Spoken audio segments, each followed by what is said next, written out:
day, this evening, and I don't know everyone who is watching us here in Uganda. It's evening.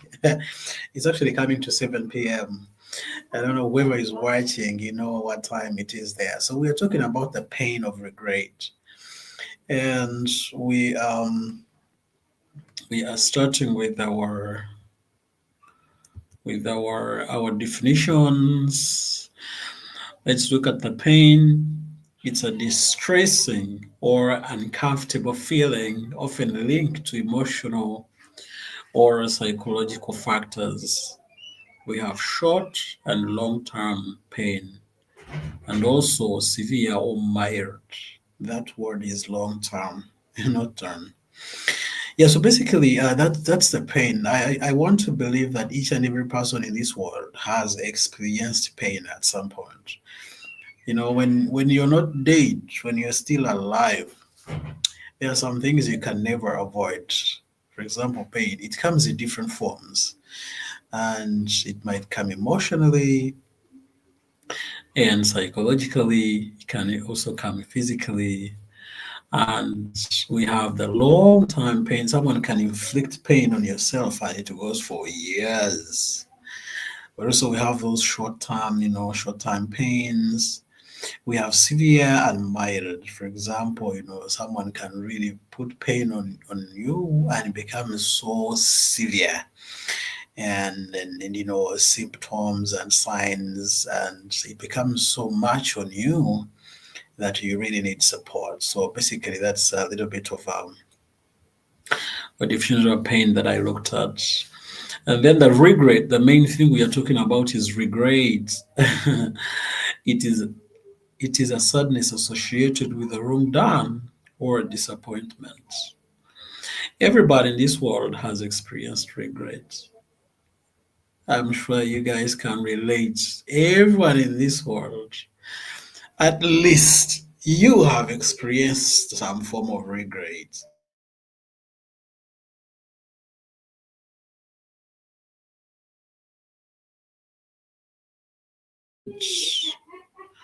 A state characterized by feelings of sadness, disappointment, or remorse over past choices, actions in and or inactions. It mainly have three aspects: past oriented, negative emotions, and self blame.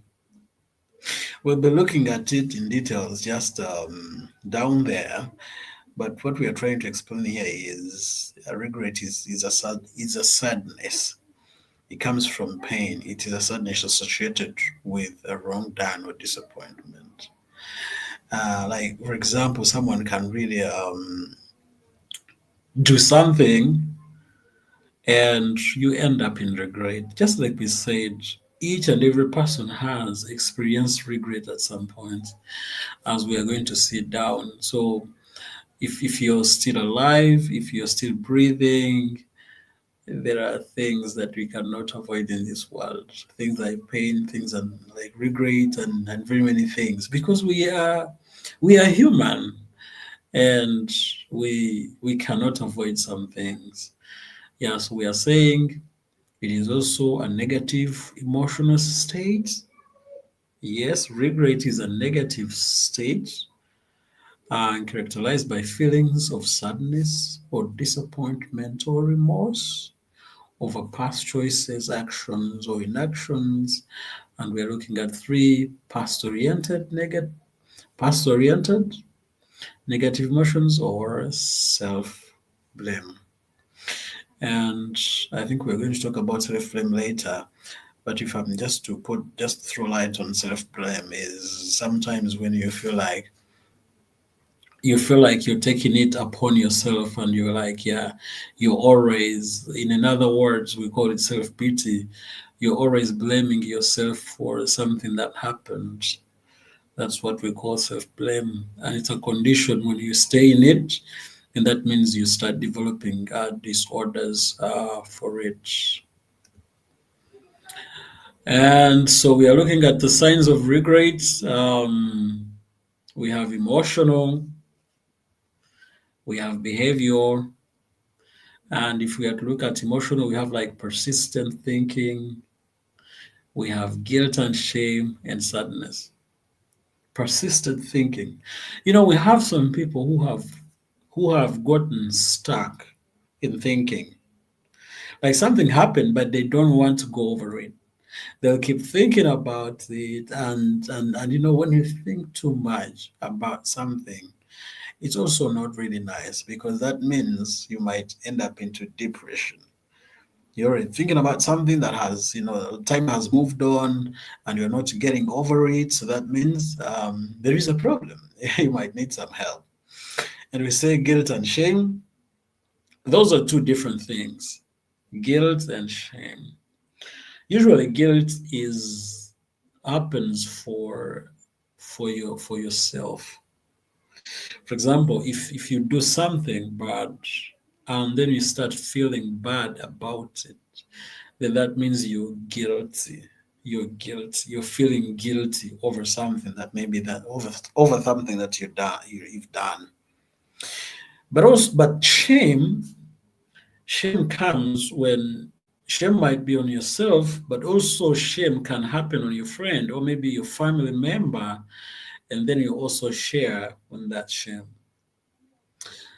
For example, if maybe your brother or maybe your best friend or maybe your family member does something very bad, and for that person who has done that something very bad, for them they are feeling guilty. But you as a family member, you as a close friend, you as a close relative, you're feeling ashamed. You are sharing on the shame that happened in the family.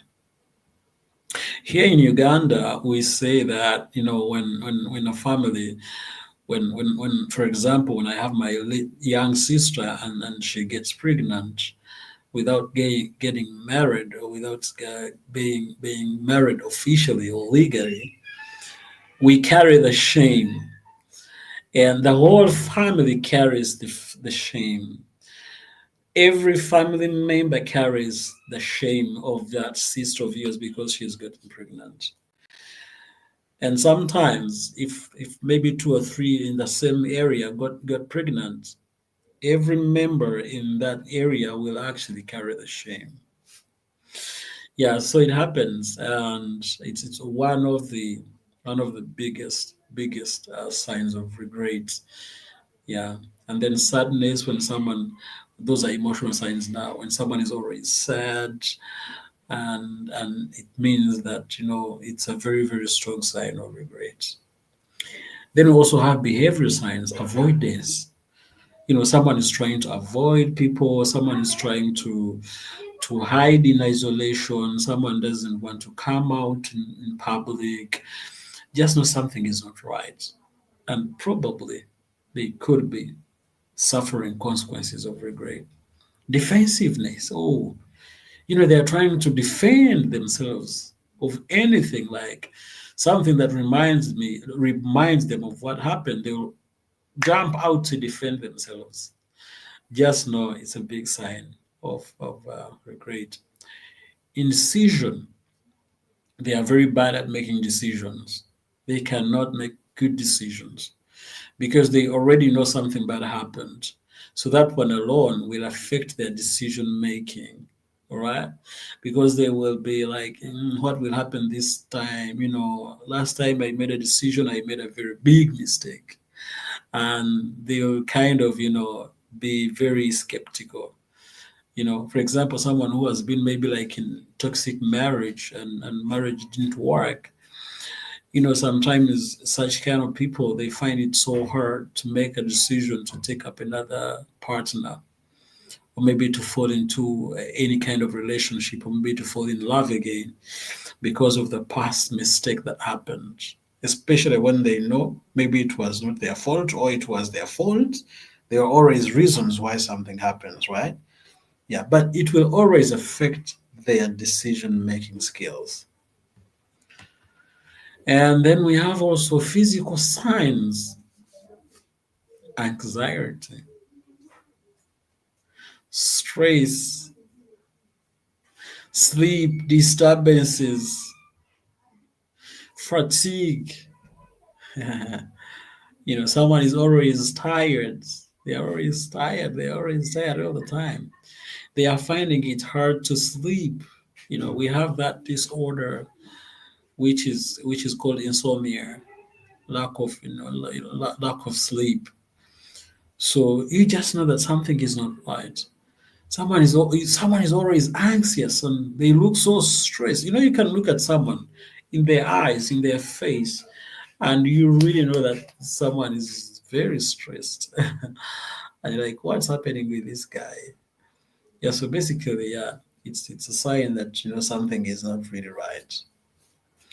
And then we also have cognitive signs, what ifs, frequently wondering what would have happened if things turned out differently. So they always carry the what if. What if I didn't do like this? What if it didn't happen like this? What if I was in time? What if I came a little bit late? What if, what if, what if, what if? Now, what if is a cognitive sign because it's psychological. One time I was traveling and I wanted to take a bus, and so I was a little bit late, but I think by 2 minutes. And when I reached, that bus was moving, was taking off. So I had to wait for a few minutes to take the next bus. And the same bus that I was going to take after like how many kilometers, the same bus got an accident and some people died. So when I saw the news, I was like, oh my God, what if I had taken that bus? And I was happy that I didn't take the bus because something bad was going to happen to me. Who knows? Maybe I would have died. Maybe it was God telling me, please wait for a little, for some minutes. So the word what if is psychological because it keeps you in space of thinking what is happening after the word what if. And so here, when we are saying regret, what if comes in, and we are saying frequently wondering what would have happened if things turned out differently. Yeah, so you're asking yourself that question. Of course, we saw self blame. Very many people enter into self blame mode, and they always blame themselves. They always blame why they took that decision. They'll always blame that day that happened. They'll always blame what they were doing. They always blame. It's a very very bad place to be. A place of self blame. Because you can actually even hate yourself. I've seen people who actually, why people commit suicide? It's because of this thing, self blame. Because someone who loves themselves, someone who values themselves, they don't commit suicide. But because of self blame, because of hating themselves, because of hating their decisions, because of hating, it's so psychological and it's so bad. So it's a bad place to be. And each and every person who is usually in this state of self blame really needs support. They need help. They need immediate help. If you know of any friend, or maybe you have your friends, or maybe you're trying to talk about a situation, or maybe you are in a counseling session and someone is bringing up this issue of self blame and they're blaming themselves so much, just know that is the right time for you to support that client. Otherwise, something bad can actually happen. Replaying past scenarios, there are very many people who actually play, psychologically, emotionally, always play past scenarios. Have you been somewhere and, or maybe something bad happened, and when you have got over it, but it still comes in your mind and plays the, fresh images come into your mind, and you feel like what's happening. You feel as if you are there. One time I was counseling. a truck driver who had caused an accident and two people died. And so he here in Uganda, if a truck driver makes an accident, before they get back to driving, they have to take some classes and counseling sessions. So I was glad that I was appointed to be one of those people who offer psychosocial support and assessments for the drivers. So we were trying to talk through and doing during counseling session, and this guy told me that he's not yet ready to go on the road to drive again, because every time he enters his car and he's on the road driving, the fresh images come in, and those flashbacks will flash in, and he will actually have problems driving because he had a lot of anxiety, and because of what happened. And so I had to take more sessions with this guy for him to be ready to go back to the road. So replaying past scenarios is a very, very big sign to show that someone is living in regret. But the good question we should all ask ourselves is, how does this regret start? Because it has to start from somewhere, right? It doesn't happen like that. And we are saying a person you wished you had not met. These are some of the examples that I picked here and there, but everyone who is watching me, you know your example very well. It could not be this one, but each and every person who has gone through regret knows where it started from. But for example, a person you wish you had not met. Do you know that you meet people in this world and um, they take you off track, and before you know it, or maybe you get into problems, or maybe you get into sickness, or maybe like you're like, oh my God, I wish I had not met this person. Look at the mess they have put me into. Number two, you have slept with someone you wish you had not slept with. I've had very many friends who come to me for counseling because of this thing. They slept, or maybe they slept around, or maybe they met someone and now they are HIV positive. You know, they are already infected with HIV and they are living in regret. And they're like, I wish I had not met this person. It was just like a one night stand. I just met this person only 1 week, so we slept, and you see, you are infected already. And so it takes you to a place of regret. A test you failed and you wish you had done better. It happens very many times.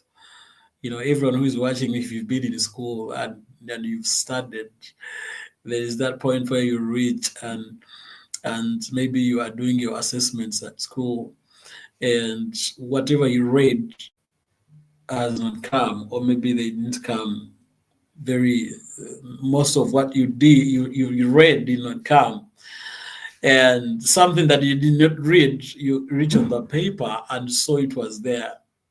And then you imagine, because you even read the heading, but you didn't go in depth to read about it because you were not sure that it was going to come. And then you're there seated in your exam, and that's not now that's what we call short-term regret, because you have like 2 hours of an exam trying to regret what you failed to read, literally. Yeah, so maybe a test that you don't read. So there are very many things. Regret, we are saying regret starts from somewhere. You gave out your number and wished you hadn't given out. Someone asked for your number and maybe you gave it to them and they became a problem to you. Before you blocked them, they hacked into in your contacts, and they're like, "What's happening here?" You know, a word you said and wished you had not said it. Now, this is very common, guys. This is very common.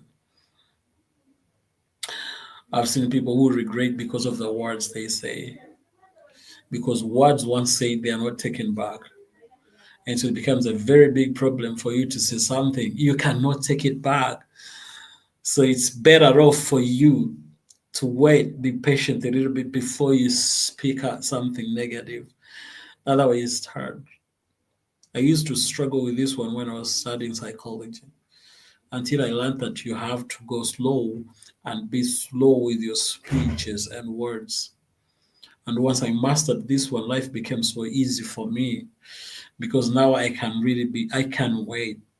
Even if you're annoying me, I just have to wait. I can't throw words. But I've seen friends who are struggling with this. They cannot hold it. And, you know, they ride on their impulses, on their emotions. Something very simple can trigger them and they will throw words. And then after a few minutes, you're like, I can't believe that I said this. I can't believe that I abused the other person. I can't believe that, and they cannot take it back. It's a problem, right? So we are going to look at areas where people regret most. I call these ones four F's. And F number one is family. And we're saying most regrets are caused by family. Parents are busy chasing money and forgetting their children. Once you lose a stage in your children's lives, you will never get it back, and you will end up regretting it. Children are lost to drugs, bad peers, because they are looking for love. What does a family produce? A family produces children, right? A family produces love. A family produces protection. There are very many things that happen in a family. You understand? But also a family is our identity, right? But now this regret can really become severe because a family that is supposed to give you protection, love, acceptance, if they don't bring you so well to be able to feel the warmth of this family, then you might end up regretting. I just said that parents are busy, chasing money. They are on jobs. They're waking up very early in the morning, running to work, and coming up back in the evening. They don't have enough time to spend with their children. And so what happens is the children do not get the proper parenting and they do not get proper love from their parents. And at some point, they don't even feel protected because the parents are not in their lives. They are, they are absent parents. And so it becomes a problem. We've seen very many youth who are getting lost in drugs. And let me tell you, every person that gets lured in drugs and gets addicted, gets, lost in some funny behaviors, some percentage, it starts in the family. Some percentage. Or maybe to a bigger percentage. The family contributes a lot. Because then that means there is something a family should have done, but they didn't do. And so there was a gap in parenting. It's basically a family plays a very big role in a regret. And then the regret from the family becomes severe because it comes from a loved one. It comes from the person you trust.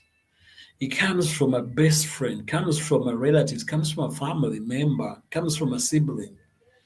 You know, when a sibling does something bad to you, it's different from a friend doing something bad to you because this is a sibling. This is someone you share DNA. This is someone you share blood. This is someone that is supposed to protect you. So it really becomes severe. And sometimes people get into depression and they take long to heal because of the regret that has come from a family. And F number two is friends. We choose friends we want in life, but the friends we choose can build us or spoil us. We choose our own life partners, but some people are getting tortured in relationships and they are stuck. They can't come out. This is because of the choices they made.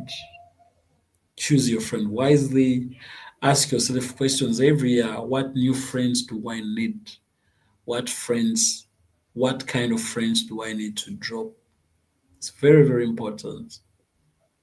We are saying friends can build us, friends can spoil us. We just say that, different youths and people are lost in drugs. And you know why? Most of those people are influenced by their so called friends. And because friends are there to show them love and protection, things they are missing from the family. And so friends will actually introduce funny behaviors because now they are the trusted ones.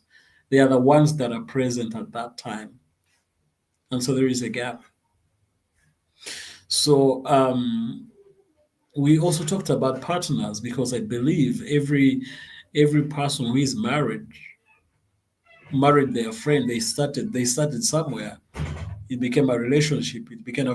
I think first of all it became a friendship and then developed into a relationship.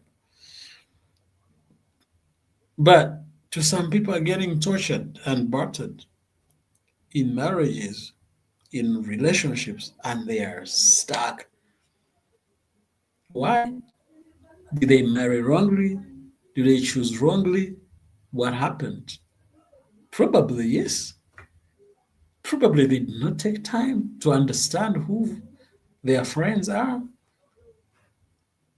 So that's why it's very important before you get into a serious relationship for marriage. First, understand the person you are getting married to. So it helps because once you're in, it's really hard to come out. I can imagine it's really hard to come out. Sometimes they get really stuck. Yeah. So friends play a big role in regret. And also, regret from friends can also be severe because this is your best friend. This is the person you trust, and they have broken your trust. And so that regret can be severe if you don't really get good support, good support. You might end up in depression. And we've seen people killing themselves, taking their lives. And the third F is finances. Finances, money. Sometimes we purchase things to show people that we are good. We live in competition and make wrong financial choices and end up living in debts, straining our families, and living in regrets. We are saying live within your means. I've seen very many people who are actually in regret because of the financial decisions they made. That's also a very sensitive and a very important factor, you know, because we are all looking for money. Everyone is chasing for money. Like the world is so crazy. We are looking for money. And once you have the money, then maybe you need discipline to handle the money. Or maybe you need some education, or maybe you need some skills to handle finances. But I've seen people who are living in regret because of the financial choices they made. You know, I have seen I used to stay in Dubai. I stayed there for 2 years, and I saw guys who are stuck in Dubai working just because of the financial choices they made. Someone goes to Dubai on their first contract, they will start maybe building a house back home, and they want to build a big mansion which takes millions and millions of money. So they spend like 6 years working in Dubai or outside, 6 years of building your house. I haven't said that building a house is bad. It's good. It's good.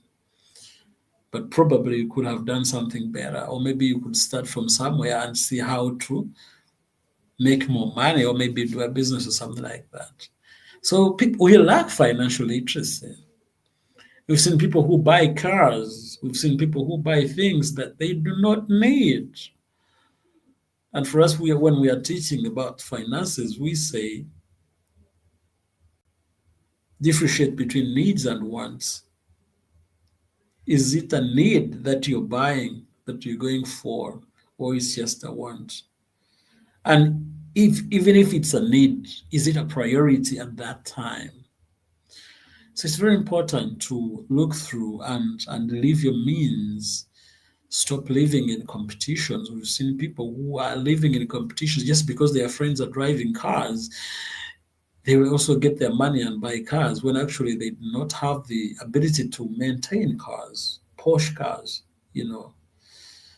And so it's different case by case. But you could look into your own situation and see how do you manage your finances? What's your financial discipline? And just in order to avoid regrets, just try to find out what's happening with finances and how you manage it. Otherwise, it can be a very, very serious cause of regret. I've seen people who are in big dates, in bank dates, and because of this, some people have actually committed suicide. Someone will say, I have a big date, the bank has come for my property, they've everything they have taken away, and they have a family, they have, dependents, and they decide to end their lives, which is very, very sad. So it becomes a mental health issue. And then the last F, we have fun. And we are saying, how do you define your fun? To some people, fun is sleeping around, doing drugs, excessive alcohol, partying. But in doing so, they end up making choices in the name of having fun that leave their lives regretting for the rest of their lives. So basically, having fun can be a little bit, you know, challenging. To some people, fun, they define fun in different ways, just like I was telling you. Some people will say, let's just go sleep around and they are having fun. Some people will say, let's just go party, let's just go and do things. So it's really hard. And in trying to have fun, you might end up making big mistakes for your life. And you might end up becoming affected in different ways. You might end up getting addicted to drugs just because you went for fun. You might end up getting addicted to alcohol because you went for fun. You become a party animal. And sometimes choices that you make when you are addicted, they can be very different.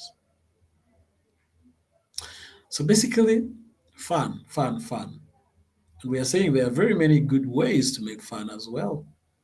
Very many good ways. You don't have to make fun while you're doing negative things. Because me, I believe this is a negative way of having fun. But there are very many, many, many good ways on how you can have fun. Yeah. And we're saying the greatest cause of regret is a choice. Life is all about choices that we make. Regret happens because you had a choice to make and you ended up making a wrong choice. So basically, I was telling you guys that regret is a negative word, it's a negative thing. No one regrets for doing good. I don't think so. At least like 99% regret of having done something bad, or maybe something bad came out of what they expected, or something like that. So, but it all starts with a choice, a choice, a choice, a choice, a choice. And life is full of choices. You know, every day, every hour, every minute, we are making choices. Even right now, I just made a choice to come and do this presentation. I have just made a choice to stay here until I finish this presentation. So you cannot say that you can avoid choices. No, life is about choices. But the way you make your choices matters a lot. It matters a lot. And that's why we're here to teach and guide people on how to make good choices and how to make proper choices, that so that they might not end up in regret. And a few questions to think about. Is there anything you could do now to break your marriage or relationship? Question mark. I think yes. I would put a yes there. There is something you can do to break your relationship or your marriage, because then you'll choose to dwell on the negative things in your relationship. I told you guys that I'm a marriage therapist, and I have a very big platform, me and my team, called Marriage Clinic, and we mentor marriages and counsel married people to have a good relationship and stay happily when they are married. And I usually tell couples who come to me for counseling that even if you've been married for 50 years, if you wake up just one day, one morning, and you're looking for a reason to leave your marriage, to break your marriage, you will always find that reason. Just in a few minutes, you'll find that reason. Everyone who's watching me, if you're married and you wake up just one morning and focus on looking for that one reason to end your relationship, it will take you just a few minutes to have that reason. And in just the next few minutes, your marriage will be normal. But also tell them that if you wake up every day and choose to make your marriage work and stay happily, it is very possible and it will happen. And so basically, if there is anything you can do to break a relationship, is there anything you could do, and tomorrow there is a barrier at your place? Definitely, yes. You can choose to do something, and tomorrow they will bury you. You can choose to commit suicide. People who have committed suicide, they have made that choice. People who have killed their friends, they've made that choice. People who have done something, they've made those choices. Just because they did not get enough support and good support, they have made very many funny choices. So yes, you could do something, and tomorrow there's a barrier to your place. Is there anything you could do to bring happiness in your home? I just spoke about that one. If you choose happiness, happiness will always follow you. If you choose happiness in your marriage, I don't know why people think that marriage should be something that it should be about commitment only. No, it should also be happiness. You cannot live in sadness all the time.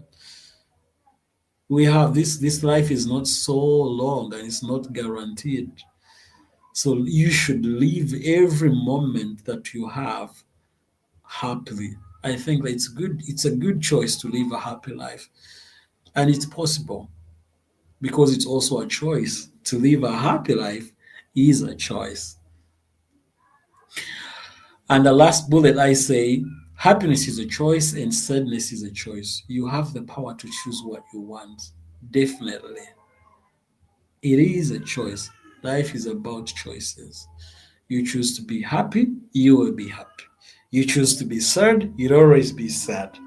What do you choose? Choose wisely. Choose happiness. And so we are looking at the greatest regrets of life. The greatest regrets of life. And number one is what you never did. Some years from now, you will never regret any project that you never started and failed. You will regret for what you never started when you had an opportunity to. For example, a course you never started. Tomorrow's results are today's choices. So, what you never did. Sometimes we have the opportunity to do things, but I don't know what happened. For some reason, you don't do them. And at some point, you start regretting, I wish I had done something like that. When actually you had an opportunity. Have you found friends who will tell you that they are regretting because they did not have a good education, enough education, when actually they had opportunities to go to school? I've seen them, very many, including some of my own relatives. They would come and tell you, I wish I had stayed in school. We had everything we wanted. Our father was willing to pay for our school fees. Our father was willing to give us anything we wanted as long as we stayed in school. And they made choices to drop out of school, and now they are regretting. You understand? Something that you never started is what we are talking about. You had an opportunity to start a business, you did not start. You had an opportunity to start something good that is going to impact lives, you did not start. And yet you had the opportunity and the ability to do that. You end up regretting. And then number two, what you never finished. I just highlighted on it, e.g., starting something and quit in the middle. Ask yourself what you can do, but don't quit. Sometimes you can pause to refocus or change the approach, but it's not good to quit because winners don't quit. Winners are failures that tried one more time. Very, very important. What you never finished. That was a good example of maybe starting school and you stopped in the middle when actually you had all the opportunity to finish. And then other people who finished with you, they had good jobs or maybe they are living a good life. And for you, you are just there messing up with your life. What you never finished. Or maybe you started building something and stopped in the middle when actually you had an opportunity to finish it. You start regretting. Or maybe you dropped your marriage, or maybe you dropped your relationship when you could have done something about it. You will still regret about that. So I usually tell people that it's good. It's good to give it time. It's good to hang on. It's good to focus and stay on. Well, sometimes it could be tough. Sometimes it could have challenges here and there.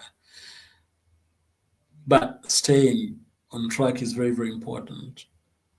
Yes, you can pause a little bit to refocus, rejuvenate, change the approach, try this, try that. But staying on the lane is very, very important. So maybe this is going to be like our last part. How do we let go of regrets? It's very important. We've seen regret, we've seen the forms, we've seen areas where people regret most, we've seen greatest regrets. Now, how do we let go of regrets? Number one, identify your regrets. Write down and take action. Begin to think what hurts you and work for you and work on it. Identify your regrets. It's very important. Every regret, I've told you, every regret has where it came from. So identify. If your regret was from a toxic relationship, then do something about it. Do something and don't get stuck.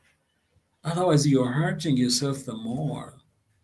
You know, if your regret was caused by this friend, then do something about it, or you either drop your friend or continue in regret.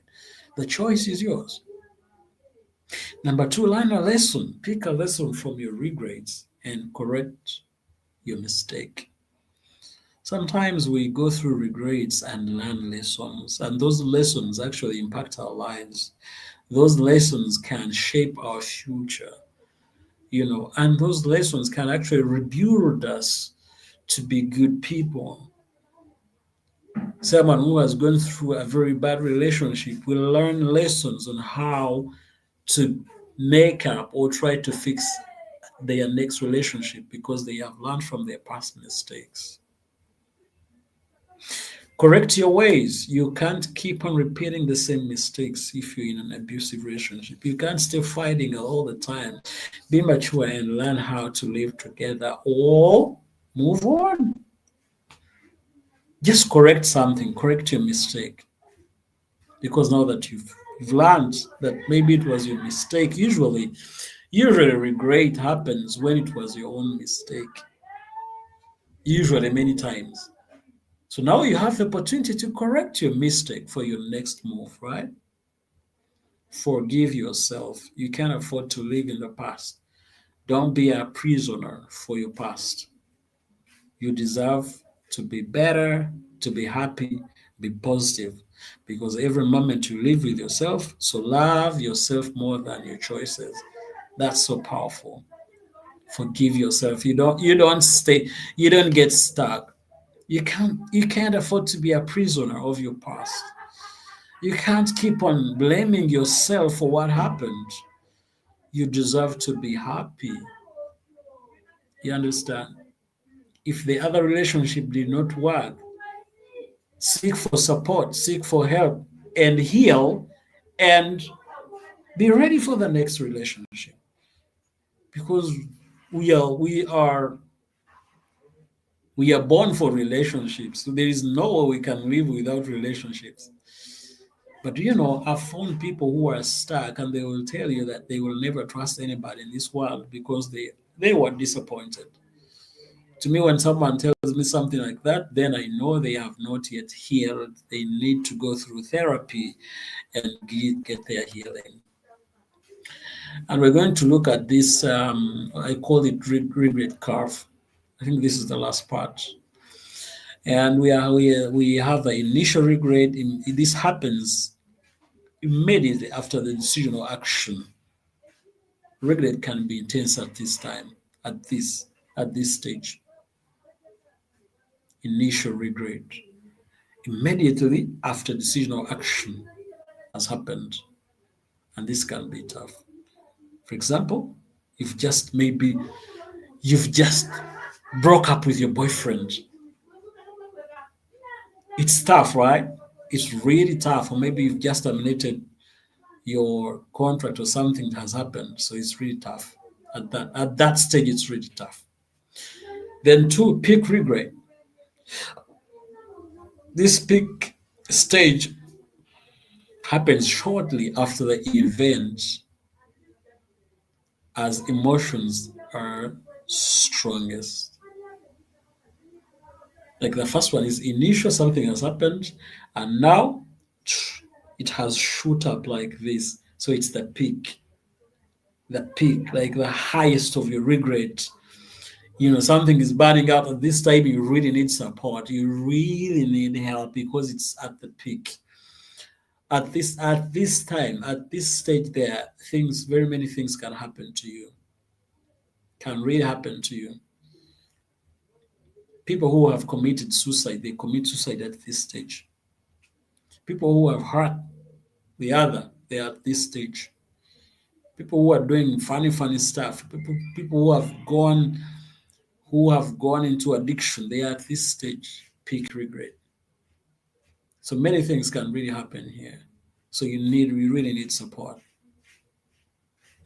And then we go to decline. As time passes, regret tends to decline as emotional fade and perspective increases. So now when you go at the peak, it's very possible that you can still come down after you have gotten support, after you have gotten help. Sometimes people do not come down. They do not if they don't get help, if they don't find support, if they don't get what they want, they end up getting stuck there, addicted, and their lives wasted. But if you get support very well, it's very possible that your emotions can fade and you can start healing and your curve can actually decline back. And then the last stage down is plateau. Eventually, regret may level off and emotions impact diminishes. So it's very possible you can still come back to your senses, you can still come back to normal when you have gotten good support and when you have learned from your lessons and you're ready to pick yourself up and move on. It's very possible you can come out of it. You can come out of it. So I just want to say thank you very much for watching. Thank you very much for listening. I hope you've learned something.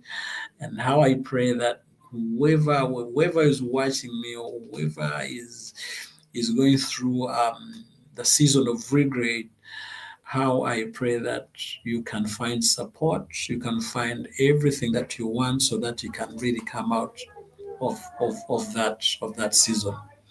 Thank you very much.